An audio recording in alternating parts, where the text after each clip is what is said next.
It ain't the left side or the right side, then it must be the fin side. It ain't the left Thank you, side. Solo D. Welcome to another episode of On the Fin Side here with Kat and Paul Pickin. You can follow us on Facebook, Twitter, Spreaker, iTunes, YouTube, iHeartRadio, and Spotify. Also, be sure to check out our merchandise store, too. The Dolphins square off against the Tennessee Titans this Sunday at Hard Rock Stadium. We have a special guest with us to take a look at the opposing sideline. We're joined by Zach Lyons, one of the hosts of the podcast Football and Other F Words, a weekly podcast covering NFL topics with a focus on the Tennessee Titans. Be sure to give them a subscribe and listen. They do a great job over there, unless you're a Jaguars fan, because Zach says they're the worst. So They are definitely the worst. I don't know if y'all have a lot of run-ins with the people from Duval, but they're definitely the worst fans. we feel the same way about the Bills, Jets, and Patriots. So, Zach, tell us a little about yourself and what you've got going on over there. Well, we're all from Nashville, and we're four friends who started the podcast really just as a fantasy football podcast for our fantasy league. It was me and another guy who goes by Mr. Lebowski, and we just basically turned it into a whole show and production. And then people started listening to it, girlfriends started listening to it, neighbors, and even though it was just about our fantasy league, they were like, well, you should do a Titans fantasy or Titans podcast. And so we were like, well, we got the time, and, you know, we love the Titans and we love the NFL. So we added on a few people of our crew. We actually have our producer, DJ EJ, is an actual producer in Nashville doing a lot of record music and stuff. And then we also have a guy that writes for Music City Miracles, which is an SB Nation fan site. His nickname is Mike Miracles, and his brother is our actual host. But we all just kind of get together, we drink, and talk about Titans. And we do a little bit of casual talk, but we really do deep dive into stats and film breakdown and stuff like that. And we started during draft season, so we really got into a lot of the draft picks, and people that may not know all the players got to learn a little bit about certain players that we thought would fit the Titans. Very good. So the Titans were 9-7 last year, and they got into the playoffs, pulled off the upset over the Chiefs, lost in the second round to, I believe, the Patriots. This offseason, they add Dion Lewis, Malcolm Butler, Benny Logan, Kenny Vaccaro. And in the draft, they had a smaller draft with four players, notably Harold Landry and Rashad Evans in the second and the first round. What is the overall feeling in Tennessee with the Titans right now? Well, it's a mixed bag over here in Tennessee. Here in Tennessee, we've had our heart broken a lot. We've had players come and go, players with promise and never fulfill it. So it's a sense of trepidation, and there's a lot of cautious optimism here. But if you ask me, and I always have high hopes, I'm a fan. With fan short for fanatic. I am looking at a team that could easily go 13-3, at the worst 10-6. That's definitely going to win the division. I just think we have thoroughly improved our whole team, and I'm really looking forward to what's going to happen on week one. I'm looking forward to this game. We are just ready for it. And obviously the most important player is Marcus Mariota, your quarterback. Last year, a little over 3,200 passing yards, 13 touchdowns, 15 interceptions. Not a great statistical year passing, but also had over 300 yards rushing and 5 touchdowns. They switched offensive coordinators this year from Ken Wisenhunt to Matt LaFleur. How do you think that's going to change the offense, and how does the offense in general look as we head into week one? Well, the offense in general was looking a little banged up. What you're going to see, though, is the most important thing is an open playbook. Now, we haven't seen that in the preseason, and I did listen to your all's last podcast, and you all were talking a lot about what you saw was good and everything off of preseason Game 3 versus the Ravens. Well, our preseason Game 3 did not go as well, and a lot of people, again, pressed the panic button. They're very worried about it. But y'all just signed Luke Falk, so you may have heard the story coming out of here after y'all signed him, that Matt LaFleur came out, our offensive coordinator, and said, hey, I've been burned in the past by letting players go to get put on the practice squad and get picked up by the other teams and they learn a lot. We have not opened up the full playbook, everything that he's learned. Now, whether that's him blowing smoke, we don't know. That could just be false. I've never heard someone come out and just say that unprompted. So I have to take a little bit of truth into it. But throughout the whole preseason, everybody has forgotten in Tennessee, we've been without Jack Conklin, we've been without Delaney Walker, and we've been out without Rashard Matthews on offense. That's huge for us. Now that we got everybody back, what you can expect to see is something where routes and the play calling by Matt LaFleur gets our wide receivers open. We've always had a problem with Mike Mularkey, Ken Wisenhunt, Munchak. I mean, dating back years, maybe even a decade, where our offensive coordinators, they had their plan. You either had to get open or you didn't get open. They didn't create space and they didn't create openness. And our receivers who supposedly had the physical attributes didn't have the mental aspect down. And I think we lacked a lot in the wide receiver department. So here you're going to see a little bit different. A lot of Rams, a lot of zone blocking scheme. If you're really interested in what you could possibly see, I would watch the 2016 season of the Falcons versus the Seahawks towards the end of the year, where the Falcons drove 99 yards to score a touchdown and win the game. The reason I point that one out is because it's basically the same formation all the way down the field, except for there's different play calls out of the one formation getting wide receivers open. That's what you're going to see come Sunday is one formation being used to run multiple plays out of it, whether it's crossing patterns, runs, tosses, play action. It's going to be very, very fun to watch, and we are really looking forward to the offense. And the Titans also added Dion Lewis in the offseason, as I said before. How do you see the carries being divided up between Derrick Henry and Dion Lewis as that 1-2 punch? I think it's going to come down to what's going on in the game. Everybody's knock on Derrick Henry is that he can't pass protect. That kind of showed up in the preseason here and there, but he can catch out of the backfield just as well as Dion Lewis. And a lot of people hear Dion Lewis, oh, he's a scat back. I mean, he's our third down back. You all should know better than anybody. Dion Lewis can run up the middle into the trenches and come out on the other side 30 yards down the field, shedding about 5 or 6 tacklers on the way. I mean, y'all have seen it. I've seen it because I've had Dion Lewis on fantasy teams. It's going to be pretty much keep the defense guessing, or what does the game plan dictate? I do think that Derrick Henry is going to outcarry and outperform by year's end. It may not be game by game, but by year's end, he'll be the clear number one running back stat-wise. Not necessarily what has happened on the field or snap count, but stat-wise, he will be the number one running back. Now, moving on to the defensive side of the ball, we've got the Titans, like we said, added Rashaan Evans in the first round, Harold Landry in the second round to join a front seven that's got a lot of veteran ability with Brian Arakpo, Jarrell Casey, Wesley Woodyard, Derek Morgan in the front seven. Give us a rundown of the defensive side of the ball, what we can expect on Sunday.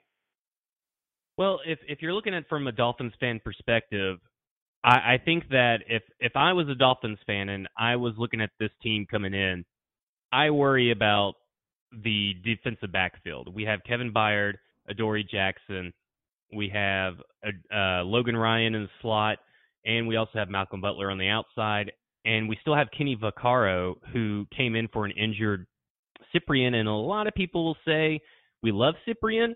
Vaccaro's probably an upgrade, and so if I were you guys, that's where I would be looking. We have a nice front seven. We have, if Morgan is there and Arakpo is there, 2 great edge rushers. Our inside linebackers are okay. We have Wesley Woodyard, who has been in the league for 11 years. We have Will Compton, who is one of those guys that, I don't know if y'all have had one of these players lately, but he's a great locker room guy. But if you're being realistic about it, he's not the best player at that position. Mm-hmm. And then we, of course, have Jarrell Casey, very underappreciated and underrated, Daquan Jones, and then Benny Logan / Austin Johnson kind of swapping in and out that nose tackle. But you got Malcolm Butler, you have Adoree Jackson, and you have Logan Ryan. And when you look at all those three guys, and I'm not here to diss the opposing team by any means. Oh, go for it. But I'm looking at your all's wide receivers, and it's Kenny Stills. Devontae Parker was ruled out today. Kenny Stills, Albert Wilson, and Danny Amendola, which I think, are y'all planning? Because Jakeem Grant, I know practiced today, but he's coming off concussion. Is it going to be Stills and Wilson on the outside, or is it going to be Amendola on the outside and Wilson in the slot? That's what I'm kind of wondering. Kenny Stills actually has graded out as one of the higher slot guys in the league over the last couple of years. You wouldn't think so because he's always been typecast as an outside receiver, but right. Yeah, you should see him in the slot. You should see Amendola in the slot. Albert Wilson is really going to take Devontae Parker's spot in this game. You'll see Jakeem Grant too. He's going to be more of a guy you slip out there for 15 to 20 carries. Mike Gesicki, also the Dolphins' second-round tight end, you're going to see out there matched up against some cornerbacks on the outside too, because he does have that wide receiver type body. So their strategy is to go with a lot of quantity after losing Jarvis Landry. That's where the receiver core stands heading into this game. Yeah, and I also look at it because I also look at what Malcolm Butler did just when he was one-on-one with Kenny last year, and then Wilson also, who was with the Chiefs last year. Wilson went 1 for 1 for 1 yard, but Stills over 2 games went 2 for 7 and 14 yards. So to me, that's going to be, that's probably, no offense, the biggest mismatch on the field. But when you look at your defense, I think your defense has the biggest mismatch on the field on the interior defensive line versus our interior offensive line. Mm-hmm. So I think it's going to be a fun back and forth. It could end up being a lot lower scoring game than what people are probably predicting, because you got Ryan Tannehill coming back, who hasn't been playing for a little bit. And then you have us on a new offense and new defense. It may not be the prettiest game come Sunday, but it could be a lot lower scoring than what everybody thinks. I agree. Last year it was a 16-10 game, but then again, Matt Castle was your quarterback in that contest. I believe it was the only game that Mariota missed. Y'all had a reality star, Jay Cutler. That's right. Oh gosh, thank God those days are over. So what do you think the Titans are going to have to do this Sunday to win? Well, I think the main thing is they're going to have to hold Kenyon Drake. Like I said, we have Will Compton starting on the inside linebacker. He's taken over for Avery Williamson. Avery Williamson was, anybody with eyeballs can tell you, was horrendous in pass coverage. One of the worst linebackers, but he was stout in the run game. So our run defense is going to have to lock down one of the probably most dynamic towards the end of the year last year running backs in Kenyon Drake. If we cannot shut him down by allowing man-on-man coverage with your all's wide receivers and allowing our linebackers just to focus on the quarterback, who is, Ryan Tannehill's pretty athletic, and Kenyon Drake, then if we let those two run free, then this could spell doom. The next thing is Jack Conklin, who is limited in practice. He's off the pup. I don't think he should play this weekend. Now, whether he can or not, I mean, that's up to them to decide. But if I was a coach, we have Houston coming up, and they have a bevy of pass rushers that pretty much line up on the right side. We're going to need him fully healthy. So if we have Dennis Kelly over on the right tackle, it's going to be all about stopping Cameron Wake. If we can't stop him, it's going to be a long day for Marcus. And I know y'all mentioned something about having trouble with mobile quarterbacks. And yes, Marcus is athletic, but they're not necessarily wanting him to be mobile. So the big thing is giving Marcus enough time and do that. We're going to have to throw some chip blocks and draw in probably an extra tight end, because there's no way Dennis Kelly, unless Cameron Wake starts playing his age, is going to be able to handle Cameron one-on-one. Absolutely, and the Dolphins are a little bit deep on that defensive end after Wake too. So the big question, this one is, when it's 90 degrees outside, who's going to be able to rotate more and more fresh bodies out? Is it going to be the Titans or is it going to be the Dolphins? Before we get to our predictions here, what questions do you think Titans fans might have for Dolphins hosts like us? Well, I think one of them is going to be, what is Minka Fitzpatrick so far in the offseason? Because the big knock on him was he's supposed to be a number one cornerback, but I'm an Alabama fan. He can play in the slot and he could play safety. And y'all talked that he played in the Ravens game a lot of three safety sets. Is that the game plan going forward with Minka Fitzpatrick? It is. In fact, he should be playing in those roles moving forward. I don't see any scenario really where he's going to be an outside boundary cornerback. He'll be a free safety and in the slot, and the Dolphins have the opportunity to put Minka, Rashad Jones, and TJ McDonald out in the field. And so far, Minka has looked phenomenal in that role. He's a little bit of a different player because typically when you draft somebody 11th overall and they're listed as a cornerback, you expect them to be shutting down receivers from day one. But he's going to be more of a movable chess piece as we continue to go along here. Yeah, and that was one of the big things I've always liked about him is that he had to be employed right. And when I heard that after y'all drafted him, there was a lot of talk of him going to the outside, and I'm like, no. I mean, if that's what they're going to do, they're in for a long haul. What's the Frank Gore, Kenyon Drake dynamic going to be like? I mean, it's kind of a similar situation in that you have two running backs, and Frank Gore, I mean, he's had, 1,000+ yards for like 10 straight years or something like that. What is going to be what's his game plan going forward and using him? The word that Adam Gase is putting out there is that it's going to be 50-50 between Drake and Gore. I don't believe that, simply because Drake's talent level is so significantly higher than Gore's, especially at this stage in his career. You know, it's kind of two ways on that. Is number one, Drake has touched the ball, and you know this because you're an Alabama fan. He's touched the ball 446 times in his last 6 years, dating back to his freshman year at Alabama. So there's one side that we're not positive he can handle dialing that up to 300 to 350 touches a year. So there has to be somebody splitting time with him. But it would be a real big disappointment if we came from this Titans game and Drake had 13 carries and Gore had 13 carries. I think you're going to see that weighted way heavier toward Kenyon Drake. Are y'all comfortable where your linebacker position is at right now? I mean, to be honest, I know Kiko Alonso, and that's it. When I was looking at the depth chart and hearing you all talk names, I really don't know any of the linebackers. So what is that situation? And then I also saw that Akeem Spence made the team over the Langford kid, and I thought Langford was going to make it. So what is Akeem Spence and he's starting? To answer your question about linebackers, no, we're not happy right now.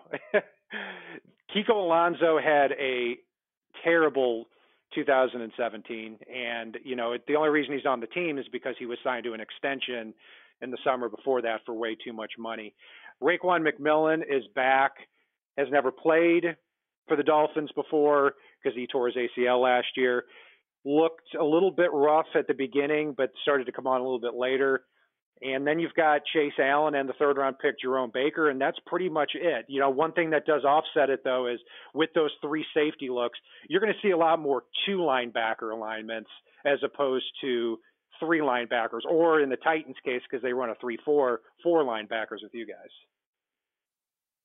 And then to Akeem Spence, I know y'all's ends are really good. The defensive tackle, interior defensive tackle, is Akeem Spence someone that we need to be taking advantage of? Because, I mean, y'all were kind of throwing him under the bus or giving him bad grades through the preseason. We did, and we'll stick to those grades too. I mean, Akeem Spence came over. He's never been a great player, and we think that he's been significantly outplayed by Jordan Phillips and Davin Gotcha. He's a rotational D tackle at best, and that's really where the mismatch to me lies with the Titans Dolphins. Is you guys can not only run the ball up the middle with two running backs, but you also have Mariota that can move too. And if they pound away, then do a play action, now Mariota's got the field open. I mean, it was kind of the same thing 2 years ago when the Titans beat the Dolphins 30-17. So they have to be more stout up the middle than we anticipate, or else Titans are just going to pound away. So what is your prediction? How do you see this game ending up? Well, earlier in the week, last week, I was thinking, okay, 28-17 Titans. And then the more I think about the defense and how they kind of matched up, and a lot of Titans fans, like I said, are very worry of the game. I mean, I am not necessarily that worried about it, but it is the first game of the year. I'm kind of leaning towards maybe a 21-17 barely win Titans game. There you have it. 21-17 is our prediction. We are joined here by Zach Lyons, who's been kind enough to join us from the podcast Football and Other F Words. Be sure to look them up on the internet, subscribe to them, smash that like button. They'd very much appreciate it. I'm sure they're going to have a breakdown of this game over there too. And you can join us on the Finside here on Facebook, Twitter, Spreaker, iTunes, YouTube, iHeartRadio, and Spotify, all over the internet. Be sure to check out our merchandise store as well. And if it's not on the right side and it's not on the left side, it is on the Finside. Solo D, take us home. It ain't the left side or the right side, and it must be the Finside. Inside. It ain't the left side or the right side, and it must be the Finside. Listen, Dolphins fans across the land all tuning in to see what Brian, Cat, and Paul about